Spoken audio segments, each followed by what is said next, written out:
All right, Mr. Rick, let's talk about annuals and perennials, because guess what? Folks are ready and anxious to start planting now. Well, they are, and it's getting to be that time of year. Yeah. You know, our last average frost usually is the 15th of April, but a lot of times it's way before that, right. You know, so we're at that time. I think the main thing when you're thinking about planting plants is really pick the site where you're going to grow things. Okay. If you think about it, some of the plants I brought today are shade perennials, and of course they bloom early before the leaves are on the trees when they get the most light. And of course, if you just pick the first things that you want and don't think about where they're going to go, you might buy shade plants to put in the sun. And you know, you really don't want to plant most of the annuals till the soil gets a little warmer toward the middle of April. Okay. And so, you know, you really have to think about what you're going to plant. So just picking the site is really important. Okay. And then the next thing is figure out what's going to grow there. And part of that, also certain people have color schemes they want in their garden. You know, they want to know, you know, they want something red, white, and blue because of whatever reason, or yellow and purple, or whatever they want. So you need to think about that. And then also bloom times, because plants bloom at different times. There's perennials that bloom in the spring, some that bloom in the summer, some that bloom in the fall, some that are repeat bloomers, but most of them not. And of course, annuals bloom pretty much the whole season, almost from the time you plant them till frost, and most species. So getting the site selected, deciding what it's like. Is it well drained? Is it wet? That's key these days. You know, are you going to water frequently when the drought comes in the summer and all these sort of things? So you have to kind of plan for that. Obviously, there's plants that grow in dry sites, wet sites, soggy sites. So, you know, making the proper selection is really important. Okay. And then, you know, if you want a nice garden with something blooming all year round, you know, a good tact on that, and this goes in the category of trees and shrubs as well, is to visit a good nursery maybe once a month and see what's in bloom. You know, in our climate, there's things that bloom even in the winter. You know, witch hazels and camellias and a lot of autumnales, cherries, lots of stuff like that, and even like Lenten rose start in February and things like that. So if you pick something out at a nursery every month of the year, you'd pretty much have an all year round garden. That's pretty good. Think about that before. Okay, all right, makes sense. And then the other thing I would worry about is proper soil preparation. Without a doubt. You know, and it depends what you're going to plant as to how you would amend it, but most of the time you want to be sure that the site is well drained for most things. You want to add some organic matter, the appropriate fertilizer, check the pH, are they acid-loving plants or are they alkaline-loving plants? You know, I see lots of people that try to grow both in the same bed and wonder why some do well and some don't. That's right. That's right. And I'm going to interject here, Mr. D. But soil tests. Yeah, don't guess soil tests. That's right. Getting your soil tested would definitely help with that plant selection for sure.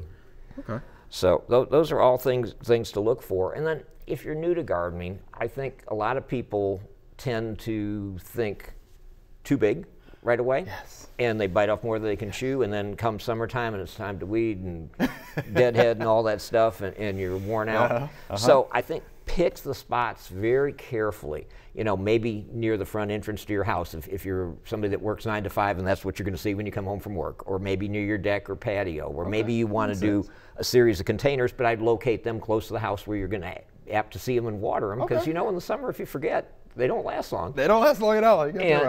Or maybe a view from a window where you sit in the house and look out when the air conditioning is on, so you can actually see it. You know, but pick your spots carefully and do your most color plantings in those locations, unless you're a real avid gardener or you're retired and you have lots of time and you can do it all. You know, so I think those are all important things to look at. Okay. Now let's define for the folks, what's an annual? Okay, an annual is a plant that could be grown from seed, or in some cases some tropical plants like lantanas, like here, where they're grown from cuttings. But usually they spend their whole life cycle in one season. So, you know, they flower their hearts out, go to seed, and they die. Okay. Now what about perennials? Perennials are plants usually that are herbaceous. In other words, they die to the ground in the winter, although there's some exceptions, but they're more like a shrub. But most perennials die to the ground in the winter. They live for a number of years. They flower at a specific time of the year. Some perennials, if you will deadhead them, will bloom more than once. So that means cutting off the spent blooms, of course, so they don't go to seed, because that plant wants to reproduce. And of course, if you can prevent that, it's going to flower again. It's good. Good explanation. I like that. Now let's talk about some of the plants that you have here. Okay. Well, I mentioned that shade perennials were blooming now. You know, also lots of bulbs are blooming now, which you planted in the fall. But the pink flower there is silene, and that's a nice shade perennial. And then in front of it is a blue columbine. Now these are young plants, they're just starting to grow, they're going to get bigger. And then to the left is a euchera. There are native eucheras with the purple leaf there, a reddish leaf. There are native eucheras in the southeast, but there's lots of hybrids from European varieties crossed with American varieties. Okay. And you can get the foliage in almost any color of the rainbow. There's red ones, there's striped ones, there's yellow ones, gold, just many, many shades. And then the plant with the green leaves and the little bell-like flowers that are just forming is a red-leafed form of Solomon seal called ruby slippers, which is a new one. Most of the Solomon seal you see are green-stemmed with the white bells, or there's what they call false Solomon seal, which is variegated foliage, and it looks almost identical to the true Solomon seal. Okay. Now, you said shade. So what do we mean by shade? Okay. Shade. That's always a question we get. Right. And there's degrees of shade, and you can have too much. Okay. Okay. If shade is from a tree, you're also competing with tree roots. Right. So, you know, your bed preparation there is going to be different than if you're doing a planting in the sun where there aren't tree roots. Right. Okay? Right. So probably if you're planting close to the tree for whatever reason, your best bet is to dig fairly sizable holes. If you've hit a big root, adjust your planting site, amend that soil as well as you can, and plant the plants there. Okay. If it's really dense shade, you're best to stay with things that really are not flowering, like hostas. Everybody knows hostas with the colorful foliage. Ferns, of course, will take deep shade. There's other plants that will, epimediums, there's a lot of plants that will really thrive in the shade. If it's moving shade where the little sunlight filters through, a lot of these flowering plants will do really well. The notable thing is that they flower in the spring before the trees leaf out. Right. Okay, but they still have to complete their life cycle, so they need some sun to actually, you know, mature and grow flower buds for the following year. So that's good. Those are degrees of shade. Good explanation. All right, so what about the other plants that you have? Okay, that's a bleeding heart, which is also a shade perennial, and the flowers do look a little bit like a heart dangling down, and that's kind of an interesting plant. And again, it just blooms in the early spring, but very nice. Most of the summer and fall blooming perennials are sun plants. Oh, okay. So, you know, things like daylilies and phlox and rudbeckias, echinaceas, asters, those are summer and fall blooming.